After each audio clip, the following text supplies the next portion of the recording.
To get premium trading and investing tips, support on Patreon. How's it going, everyone, and welcome. As you guys see on the screen, we have the ones to watch prediction, and this is made by Simple Blue. Patrick, a great friend of mine on Twitter. Make sure to drop him a follow. I'm just gonna link it down in the description, guys. Make sure to check it out because it's a really great ones to watch visual that he made here right now.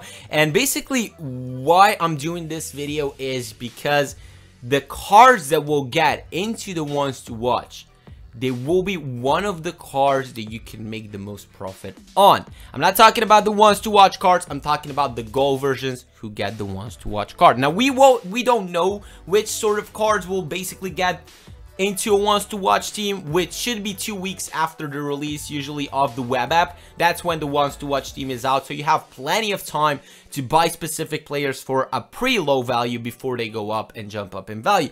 Now what you guys really need to notice is that from past years, the BPL players were mostly the most in demand. So basically, if we're looking at the BPL players and if we're looking at who could potentially get a wants to watch card, I do believe those are the gold players that you need to focus on. If we look at Fabinho, Socrates, Pereira, or Fred, I do think those 4 cards are specifically one of the ones that, in my opinion, if they get a wants to watch card, if EA releases them as a wants to watch card, that means that the gold card won't be in packs for that specific period when it wants to watch is out, and it means it won't have supply, but they will still be in demand because in my opinion EA won't downgrade them that much. They will keep them pretty high in stats and in rating, and I do think they will be very much in demand when people start building their teams. Now the buy time for these cards, you need to time it right.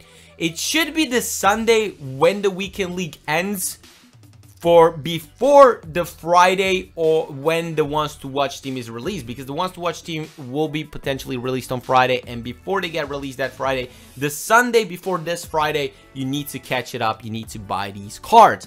Now when you buy their gold cards, that's possibly the lowest value if the same patterns will apply as last year. Keep in mind, we could have different patterns that we had this year, but basically if the weekend league ends on Sunday, I still believe that the highest potential buy time, the low point of these cards will be Sunday, waiting for Friday when they go out of packs, they go up in value, and then you hold them for the next Thursday, maybe after the rewards. That's when a lot of people get those coins in. They start building their teams, they start building the gold players, and they start pushing them up in value. So basically sell time, in my opinion, will be Thursday, if Thursday will be still the day of the rewards. We don't know if that will be the case. If it won't be, if it's gonna be another day, we're gonna sell them for that day when the coins keep crashing in the market and when the market value goes up. So we need to take a look at the rewards. I think I want to note here is that Bakayoko, a lot of people are looking at it. It doesn't mean that he will be that good in FIFA 19. Now, if you guys remember, Insigne was a beast. I do believe in FIFA 16, everybody was going crazy for Insigne. Then FIFA 17 came out. Nobody was buying Insigne. He wasn't good anymore. Like, people tried with other players and they found that those were the meta players. So meta players every year seem to be different. Bakayoko was a beast this year. Everybody used him because he was so good with playing in-game. But it doesn't mean that in FIFA 19 he will be that good. That's why I will stay away from his gold card, because if people try him out and they don't like him in FIFA 19, his rise in price won't be that high as it would have been if he would be that good. So what I'm saying right now, be cautious in this one. Go rather for the stats than buying Bakayoko from Milan if he gets a once too much. If he goes out of packs, he'll make profit. I'm guaranteeing you that's gonna happen. But you could have been making more profit on other cards who have the stats and who you know that they will be really good and in demand. Another thing I want to note is Promise. He's gonna get a lot of hype.